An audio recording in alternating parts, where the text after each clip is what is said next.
मित्रों, भगवान कल्कि और पद्मा के मिलन की यह दुर्लभ कथा जो आप देखने जा रहे हैं, कल्कि पुराण, जो महर्षि व्यास जी द्वारा आज से हजारों साल पहले अपनी दिव्य दृष्टि द्वारा संस्कृत भाषा में लिखी गई थी, को हिंदी में रूपांतरित कर आपके सामने प्रस्तुत किया गया है। अगर आप वाकई में भगवान कल्कि और पद्मा के मिलन के बारे में सही और सत्य जानकारी प्राप्त करना चाहते हैं, तो आप बिल्कुल सही जगह पर है। वीडियो में अंत तक बने रहिए। इस प्रस्तुति में हम जानने वाले हैं कि कैसे एक तोता भगवान कल्कि और पद्मा जी को मिलाएगा, किस प्रकार भगवान कल्कि संभल ग्राम से सिंगल द्वीप पहुंचेंगे और कैसे पद्मा जी से मिलेंगे, पद्मा जी का भगवान कल्कि के लिए तप और भगवान शंकर कौन सा वरदान पद्मा जी को प्रदान करेंगे, आदि अनेक बातें हैं जो हम जानने वाले हैं। तो चलिए वीडियो को स्टार्ट करते हैं। आगे बढ़ने से पहले आपसे निवेदन है, अगर आप इस चैनल पर पहली बार आए हैं तो चैनल को सब्सक्राइब कर बेल आइकन प्रेस करें, ताकि ऐसी ही सही जानकारी आप तक पहुंचती रहे। जब भगवान कल्कि भगवान शंकर से शक्तियां, अश्व और सुख को प्राप्त करके संभल ग्राम में जाएंगे, तब शिवजी द्वारा प्रदान किए गए सुख, जो एक तोता है, संध्या के समय भ्रमण करके भगवान कल्कि के पास पहुंचा और भगवान कल्कि की स्तुति करने लगा। उसके स्तोत्र पाठ को सुनकर कल्कि भगवान बोले, शुक तुम किधर से आ रहे हो? इस पर शुक बोला, हे नाथ, मैं समुद्र के मध्य स्थित सिंगल द्वीप में गया था। उस द्वीप में घटित वृतांत सुनने में बड़ा मोहक है। वहां के राजा बृहदत्त की कन्या का चरित्र अमृत के समान श्रेष्ठ है। इस कन्या ने रानी कौमुदी के गर्भ से जन्म लिया है। उनका चरित्र श्रवण करने से पापों का नाश होता है। उस द्वीप में चारों वर्णों के लोगों का निवास है। भवन अटारी ग्रह युक्त नगर में वहां का राज भवन सुशोभित है। उनका भवन रत्न, मणि एवं स्वर्ण आदि की पंचकारी से सुशोभित है। वहां के सरोवर में सारस और हंस आदि पक्षी किलोल करते हैं। वह द्वीप विभिन्न प्रकार की पंचलताओं के जालों से सुशोभित है। भावनों में कलहार कुंद आदि के पुष्पों पर भौरे गुंजार कर रहे हैं। वहां के राजा बृहदत्त महाबली और पराक्रमी है। उनकी पद्मावती नाम की कन्या भी अत्यंत यशस्विनी है। श्रेष्ठ मुख वाली, सुंदर चरित्रमय, कामदेव को भी मोहित करने वाली उस कन्या की समानता संसार में कोई नहीं कर सकता। जिस प्रकार गिरिजा भगवान शंकर की सेवा पारायण है, उसी प्रकार पूजनीय पद्मावती अपनी सखियों के साथ ध्यान पारायण रहती है। भगवान विष्णु की प्रिय लक्ष्मी जी को पद्मावती के रूप में उत्पन्न हुई जानकर पार्वती जी के साथ भगवान शंकर वहां पधारे। शिव जी को पार्वती जी के सहित आए देखकर उस कन्या ने लज्जा से सिर नीचा कर लिया। तब शिव जी बोले, हे सुभगे, तुम्हारे पति भगवान नारायण ही तुम्हारा पानी ग्रहण करेंगे, क्योंकि अन्य कोई राजकुमार तुम्हारे योग्य नहीं है। मृत्यु लोक के वासी जो भी मनुष्य तुम्हारी ओर काम भाव से दृष्टि डालेंगे, वह तत्काल ही अपनी आयु के अनुकूल स्त्री स्त्रीत प्रभाव को प्राप्त हो जाएंगे। देवता, नाग, गंधर्व आदि में से भी जो कोई तुम पर कुदृष्टि डालेंगे, वह भी स्त्री तत्व को उसी समय प्राप्त होंगे। भगवान नारायण के अतिरिक्त जो कोई भी तुम्हारा पानी ग्रहण करना चाहेगा, वे ऐसी ही दशा को प्राप्त होगा। अब तुम तपस्या छोड़कर भोग के योग्य अपना रूप बना लो और अपने घर को प्रस्थान करो। हे कमले, तुम हरि की पत्नी हो। हर प्रकार का शौक त्याग कर मन को स्वस्थ करो। इस प्रकार वर प्रदान करके शिव जी अंतर्ध्यान हो गए। भगवान शंकर से मनवांछित वरदान प्राप्त करके प्रफुल्लित हुई पद्मा जी शिव जी को प्रणाम करके अपने पिता के घर को चली गई। राजा बृहदत्त ने अपनी पुत्री पद्मा को विवाह योग्य देखा। तब वह अपनी पुत्री की विवाह की चिंता करने लगे। राजा ने अपनी रानी कुमुदी से कहा, सुभगे, तुम मुझे परामर्श दो कि अपनी प्रिय पुत्री के विवाह हेतु किस शील, गुण संपन्न एवं श्रेष्ठ कुल में उत्पन्न राजा को आमंत्रित किया जाए। यह सुनकर रानी कौमुदी ने राजा को भगवान शंकर के वचन स्मरण कराते हुए कहा कि उनके पति भगवान श्री हरि ही होंगे, इसमें कोई संशय नहीं है। उनके यह वचन सुनकर राजा बृहदत्त ने रानी से पूछा कि हे प्रिया, ये तो बताओ कि भगवान विष्णु कितने समय में इनका पानी ग्रहण कर लेंगे। हे प्रिय, अभी तो हमारा ऐसा भाग्य उदय नहीं हुआ जान पड़ता है कि जिसके प्रभाव से स्वयंवर में भगवान श्री हरि को अपने जमाता के रूप में प्राप्त कर सकूं। देवताओं और दैत्यों के द्वारा मंथन किए पर समुद्र से उत्पन्न हुई पद्मासना, पद्मा के समान, मेरी इस पद्मा को स्वयंवर में भगवान श्री हरि वरण कर ले। ऐसा सोचते हुए राजा बृहदत्त ने अपनी कन्या के स्वयंवर के निमित्त गुणवान, शीलवान, रूपान एवं महान ऐश्वर्य वाले युवावस्था से परिपूर्ण राजाओं को सम्मान सहित आमंत्रित किया। इस प्रकार उस सिंगल देश में पद्मा के स्वयंवर का उत्सव मनाए जाने लगा।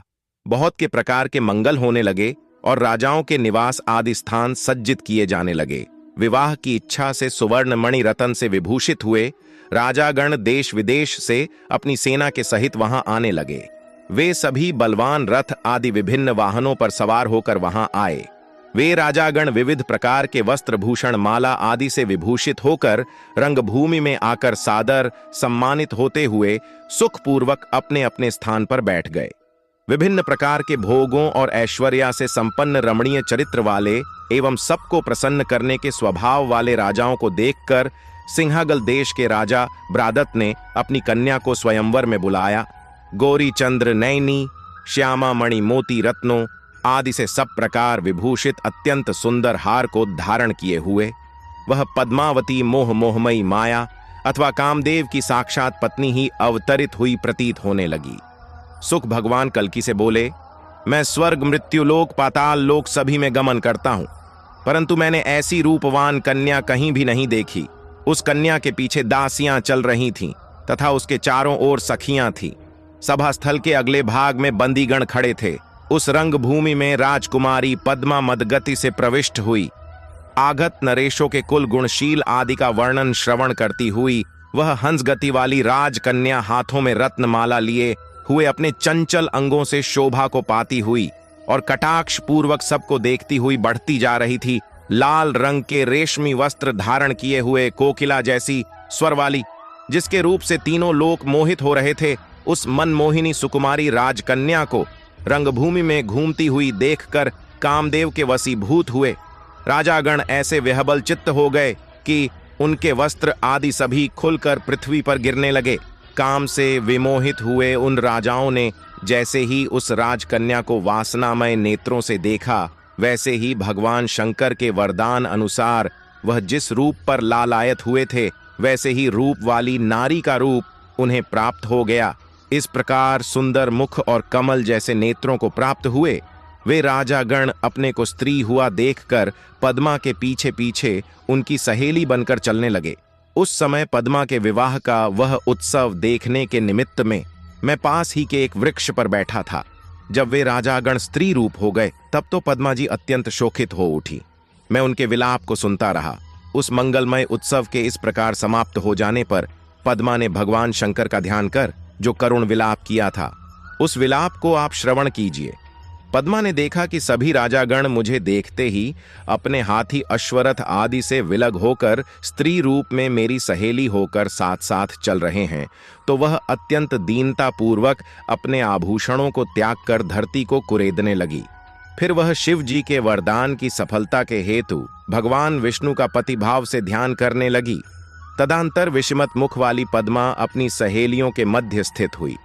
भगवान विष्णु का पति स्वरूप में विचार करती हुई अपनी निकट स्थित विमला नाम की सहेली से कहने लगी, हे विमले, क्या ब्रह्मा ने मेरे भाग्य में यही लिख दिया है कि जो पुरुष मुझे देखे तुरंत स्त्री तत्व को प्राप्त हो जाए? सखी जैसे मरुभूमि में बोया गया बीज निष्फल होता है, वैसे ही मुझ अभागिन द्वारा भगवान शंकर की गई उपासना व्यर्थ हो गई। भगवान रमापति विष्णु संपूर्ण विश्व के आदिश्वर और प्रभु हैं। मैं उन्हें पति रूप में प्राप्त करने की कामना करूं तो क्या वह मुझे स्वीकार करेंगे? यदि भगवान शंभु का वचन मिथ्या हो गया और भगवान विष्णु ने मेरी कामना नहीं सुनी, तो मैं उन्हीं भगवान श्री हरि का ध्यान करती हुई अपने देह को अग्निकुंड में डालकर भस्म कर दूंगी। मैं तो यह समझती हूं कि विधाता मुझसे विमुख है, तभी तो शिव जी ने मुझे वैसा वरदान देकर ठग लिया है।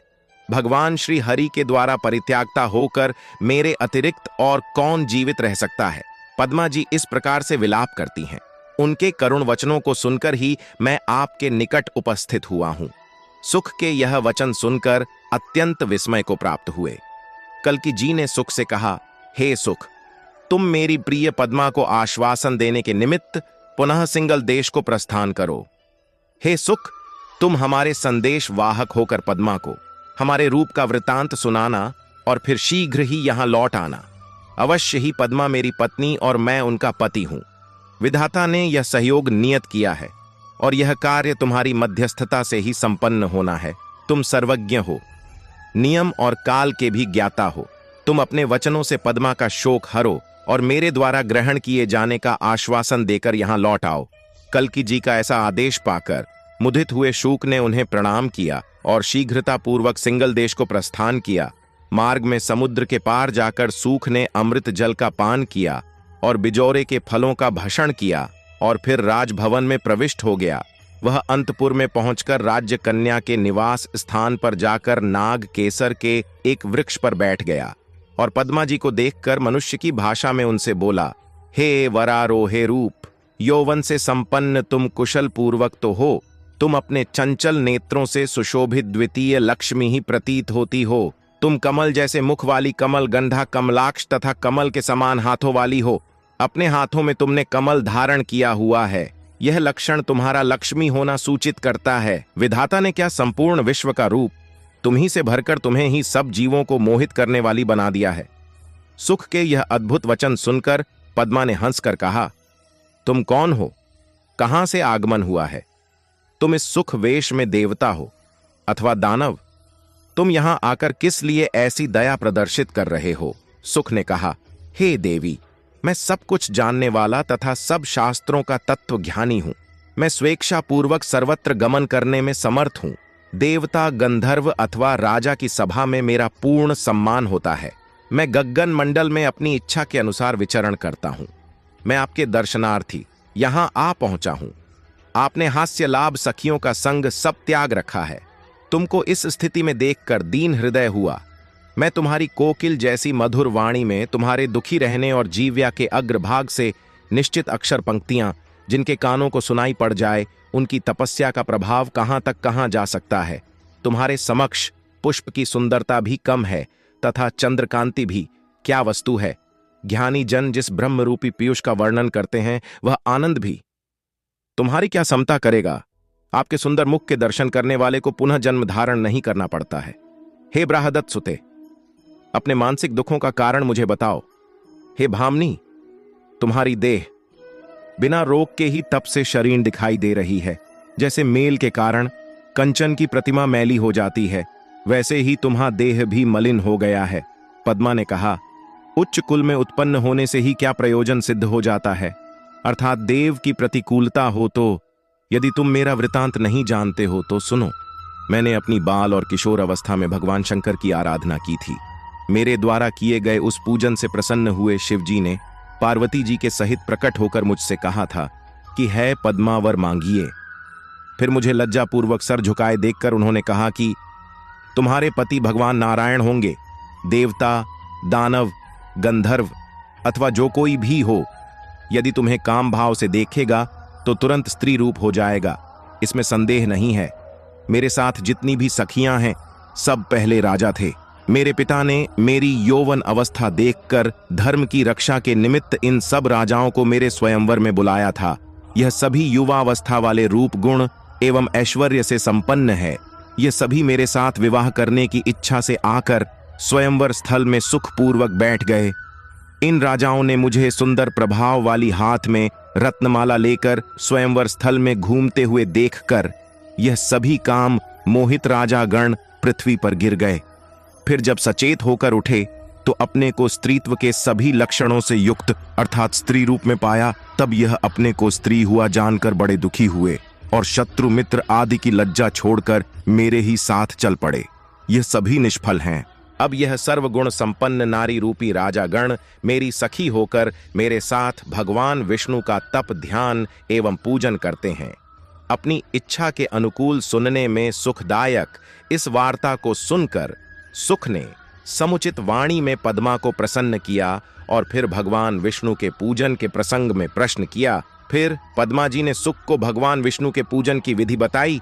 पद्मा के वचन सुनकर सत्यमत वाले धीर एवं कल की दूत सुख ने सखियों के मध्य बेटी हुई पद्मा से कहा, हे पद्मा जी, आपने मुझ पापी तोते को भी मोक्ष देने वाली हरि भक्ति की विधि कही है। उसे तुम्हारी कृपा से मैंने भली प्रकार सुना है, परंतु मैं तुम्हें रत्नालकारों से विभूषित स्वर्णमयी प्रतिमा के समान तीनों लोकों में दुर्लभ साक्षात लक्ष्मी रूप में देख रहा हूं। संसार में तुम्हारे समान रूपील और गुणमयी अन्य नारी मुझे दिखाई नहीं देती, तथा तुम्हारे योग्य कोई अन्य गुणवान भर्ता भी मुझे इस लोक में दिखाई नहीं देता। किंतु समुद्र के उस पार एक परम आश्चर्यमय रूप वाला गुणी अलौकिक एवं साक्षात ईश्वर स्वरूप मनुष्य मुझे दिखाई दिया है। उसका सर्व सौंदर्य देह ब्रह्मा द्वारा रचित प्रतीत नहीं होता। ध्यान योग से देखें तो उसमें और भगवान वासुदेव में कुछ भी अंतर नहीं मिलेगा।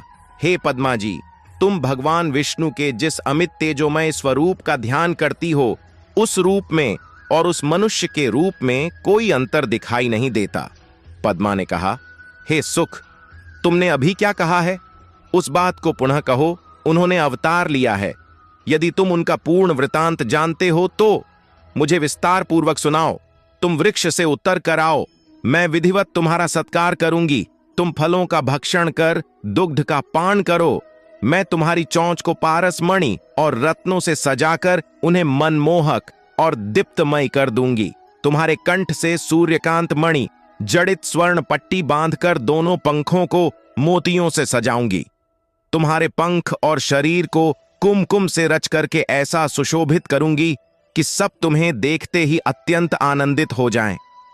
तुम्हारी पूंछ को स्वच्छ मणि से गुथ दूंगी। तुम्हारे द्वारा कहे गए शब्दों को सुनकर ही मेरे मन की व्यथा मिट गई।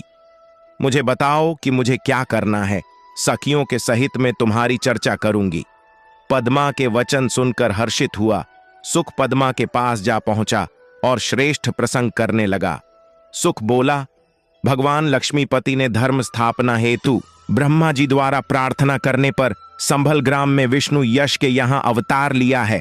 बेचार भाई अपने परिवार के साथ स्थित हैं। उपनयन संस्कार होने के बाद उन्होंने परशुराम जी से वेद की शिक्षा प्राप्त की। फिर उन्होंने धनुर्वेद और वेद की शिक्षा प्राप्त की और शिव जी से अश्व कवच और वरदान प्राप्त कर संभल ग्राम में अपने घर लौटे। इस प्रसंग को सुनकर पद्मा जी बड़ी प्रसन्न हुई और उन्होंने कल्कि भगवान को आदर पूर्वक बहालिवा लाने के उद्देश्य से सुख को भेजा। पद्मा ने सुख को स्वर्ण एवं रत्न से सुसर्जित किया और हाथ जोड़कर कहने लगी, मैं जो कुछ निवेदन करना चाहती हूं उसे तुम भले प्रकार से जानते हो, तो फिर अधिक क्या कहूं। मैं स्त्री स्वभाव बस भयभीत हो रही हूं। यदि प्रभु यहां ना आवे तो तुम मेरी ओर से प्रणाम करके मेरे कर्म दोष के विषय में उन्हें बताना और कहना कि मुझे शिव जी से जो वरदान प्राप्त हुआ है वह इस समय श्राप के समान हो रहा है। पद्मा की यह बात सुनकर सुख ने उन्हें बारंबार प्रणाम किया। फिर वह सुख उड़कर कल्की जी द्वारा रक्षित संभल ग्राम में गया। कल्की जी ने सुख को आया हुआ देखकर उसको गोद में लेकर उसे स्वर्ण रत्न और मणि से सुसज्जित देखा तो अत्यंत हर्षित हुए। अत्यंत तेजस्वी कल्की जी ने सुख का सत्कार करते हुए उसे दुग्ध पान कराया और उससे सब प्रसंग पूछा। हे सुख, तुम इस समय किस देश से आ रहे हो? वहां तुमने कौन सी अद्भुत वस्तु देखी है? तुम कहां थे? किसके द्वारा मणि और स्वर्ण से विभूषित किए गए हो? रात दिन मैं तुमसे मिलने के लिए उत्सुक रहा हूं। हे सुख, मैं जब तुम्हें नहीं देखता तब मेरा एक क्षण भी युग के समान व्यतीत होता है। कल्की की यह बात सुनकर सुख ने उन्हें बारंबार प्रणाम कर पद्मा की पूर्व कथित कथा को कह सुनाया। फिर पद्मा के साथ जो संवाद हुआ आदि सब वृतांत विनम्र होकर उन्हें सुना दिया। कल्की जी ने जैसे ही यह वृत्तांत सुना वैसे ही प्रसन्न होते हुए वे शिवदत्त अश्व पर सवार होकर सुख के साथ चल दिए। चलते चलते समुद्र पार पहुंचकर उन्होंने स्वच्छ जल से घिरे हुए विभिन्न विमान से युक्त और स्वर्ण से दमकती हुई सिंगलपुरी को देखा, जहां जलाशय में हंस समूह किलोल कर रहे हैं, कमल पर भ्रमर गुंजार कर रहे हैं तथा जल की लहरों के साथ इठलाती वायु प्रवाहित है। वन कदम साल, आम, केसर, नारंगी, अर्जुन, नारियल आदि विविध प्रकार के वृक्षों से सुशोभित और पुष्पों आदि से संपन्न उस स्थान को कल्की जी ने देखा। यह सब देखते हुए पुरी के समीपस्थ वन में सरोवर के निकट पहुंचकर पुलकित हुए कल्की जी ने आदर सहित सुख से कहा, इस सरोवर में स्नान करने की इच्छा है। यह सुनकर सुख ने विनय पूर्वक कहा, अब मैं भी पद्मा जी के निवास स्थान पर जाता हूं। भगवान कल्की ने अश्व से उतरकर सरोवर के समीप एक कदम के वृक्ष की नवीन पत्तियों से स्पर्श करती हुई सूर्य किरणों से आच्छादित चबूतरे पर बैठकर सुख को पद्मा जी के निवास स्थान पर भेजा। वहां पहुंचकर वह सुखनाग केसर के वृक्ष पर जा बैठा और उसने अटारी के ऊपर से पत्तों की सैयां बनाकर संयन करने वाली पद्मा जी को सखियों के सहित देखा। सुख ने करुण और चंचल स्वर में पद्मा जी को पुकारा और उनसे कल्की भगवान के आगमन का प्रसंग कहने लगा और उन्हें आश्वासन दिया, जिसे सुनकर पद्मा जी बोली, तुम्हारा स्वागत है, यहां आओ, तुम्हारा मंगल हो। सुख बोला, मेरा सर्व प्रकार से मंगल ही है। पद्मा जी बोली, हे सुख, तुम्हारे जाने से मैं अत्यंत व्याकुल थी। सुख बोला, तुम्हारे सब दुख और संताप अब दूर होंगे। हे भवानी, तुम्हारी अभिलाषा अब पूर्ण होगी। मैं उन्हें सरोवर के तट पर विराजमान करके तुम्हारे पास उपस्थित हुआ हूं। इस प्रकार परस्पर संवाद होने पर पद्मा अत्यंत हर्षित हुई। वह उसके मुख के समक्ष नेत्र करके उसे आनंदपूर्वक देखने लगी। सखियों के साथ जल कीड़ा के लिए तत्पर होकर पद्मा जी उनसे बोली कि सखियां मेरे साथ सरोवर के तट पर चलो। ये कहकर पद्मा जी पालकी पर अरुण होकर सखियों सहित अनंतपुर से चल पड़ी। कृष्ण के दर्शनार्थ जाती हुई रुक्मणी के समान ही कल्की भगवान के दर्शन के लिए पद्मा ने भी शीघ्रतापूर्वक प्रस्थान किया। पद्मा जी जिस मार्ग से जा रही थी, उस मार्ग में स्थित पुरुष उन्हें देखते ही स्त्री बन जाने की आशंका से इधर उधर भाग गए। इस प्रकार मार्ग को पुरुषों से रहित देखकर स्त्रियां पालकी का स्वच्छंद से बह करने लगीं। सुख के कथन अनुसार पालकी पर छड़ी हुई पद्मा को घेर कर उनकी सखियां भी साथ चल रही थीं। फिर सुगंधित सरोवर के जल में स्नान कर कर स्त्रियां कुमुदिनी युक्त चंद्रमा की आशा में विचरण करने लगी। उनके हृदय की कमल गंध से मुक्त हुए भ्रमर उनके मुखों पर गूंजार करने लगे। परस्पर हाथ पकड़े हुए विविध प्रकार का विहार करती हुई पद्मा ने सखियों के मन को और सखियों ने पद्मा के मन को हर लिया। फिर साकाम भाव वाली पद्मा सुख के वचनों का स्मरण करके सखियों सहित जल से बाहर निकली और वस्त्र आभूषणों से विभूषित होकर उस महान कदम के वृक्ष के नीचे गई। वहां उन्होंने चबूतरे पर महामणियों से विभूषित सूर्य के तेज से भी अधिक तेजोमय कल्की जी को सुखपूर्वक संयन करते देखा। पद्मा जी ने देखा कि तम्हाल जैसे नील वर्ण वाले पितामहधारी, कमल जैसे नेत्र वाले लंबी भुजा, विशाल वृक्ष और श्री वत्स से चिन्हित हृदय वाले कौस्तुभ मणि की कांति से प्रकाशित भगवान कल्की विराजमान है। पद्मा जी ऐसे स्तंभित हुई कि उनका सत्कार भी करना भूल गई और उन्होंने शंका के कारण उन्हें जगाना उचित नहीं समझा। उन्होंने सोचा कि कहीं यह महाबली अत्यंत रूपवान प्रभु मुझे देखकर स्त्री ना बन जाए। यदि ऐसा हो गया तो शिव जी का वरदान यहां भी अभिशाप हो जाएगा। फिर पद्मा के आंतरिक मन की बात जानकर चराचर और विश्वेश्वर भगवान कल्की जागे। उन्होंने देखा कि लक्ष्मी जी के समान महान रूपवती पद्मा सामने खड़ी है। सखियों के सहित आई हुई पद्मा से कल्की जी साकाम भाव पूर्वक बोले, हे कांते, तुम मेरे पास आओ, तुम्हारे मिलने से मेरा मंगल हुआ है। तुम्हारे चंद्रमुख को देखकर मेरा संताप मिट गया। हे चंचलाक्षी, मुझ संसार के रचने वाले को इस समय वासना रूपी सर्प ने डस लिया है। तुम्हारे रूप अमृत के पान से उसकी शांति संभव है। यह शांति सुकृतियों से भी दुर्लभ और जीवन के लिए आश्रय स्वरूप होगी। जैसे महावत अपने अंकुश से गजराज का कुंभ भेदन करता है, ठीक वैसे ही तुम्हारा सुंदर स्वरूप मेरे हृदयस्थ काम रूपी हाथी का कुंभ भेदन कर रहा है। कल्की जी के वचनों को सुनकर और उन्हें सत्पुरुष जानकर पद्मा जी अत्यंत हर्षित हुई। फिर पद्मा जी ने सखियों सहित मस्तक झुकाकर अपने पति कल्की जी से मन स्वर में कहने लगी। प्रेम से गदगद होकर जी ने कल्की जी को भगवान विष्णु के रूप में जानकर उनकी स्तुति की। हे जगदीश्वर, हे धर्म वर्ण, हे लक्ष्मीपति, मैं आपको जान गई हूं। अब आप मुझ शरणागत की रक्षा कीजिए। मैं धन्य हो गई। हे प्रभु, जो आपने पुण्य कर्मों अर्थात तपदान, जप और व्रत आदि के प्रभाव से आपकी आराधना करके आपके दुर्लभ चरण कमल को प्राप्त कर सकी, अब आप मुझे आज्ञा दो कि मैं आपके चरणों का स्पर्श करके अपने घर जाऊं और महाराज से आपके आगमन की बात कहूं, यह कहकर श्रेष्ठ रूप वाली पद्मा अपने पिता राजा बृहदत्त के पास जाकर भगवान कल्कि के आगमन का वृतांत सुनाया। राजा ब्रहाडल ने भगवान कल्कि का आगमन सुनकर हर्ष व्यक्त किया। फिर अपने पुरोहित ब्राह्मण परिवारजन मित्र बंधु आदि को साथ लेकर मंगल गीत नृत्य आदि करते हुए कल्कि भगवान को लाने के लिए प्रस्थान किया। स्वर्ण के तोरण और पताका आदि से वह नगरी अत्यंत शोभा पाने लगी। राजा बृहदल ने जलाशय पर पहुंचकर देखा कि विष्णु यश के पुत्र कल्कि जी मणिमय बेदी पर स्थित है, जैसे घनघोर मेघ पर बिजली अथवा इंद्रधनुष आदि। लक्ष्मीपति कल्कि जी को देखकर आंसू युक्त पुलकित देह के सहित राजा ने उनका विधिपूर्वक पूजन किया। राजा बोले, हे ईश्वर, जैसे यदुनाथ वन में जाकर मानधाता के पुत्र से मिले थे, वैसे ही आपका आगमन मेरे लिए हुआ है।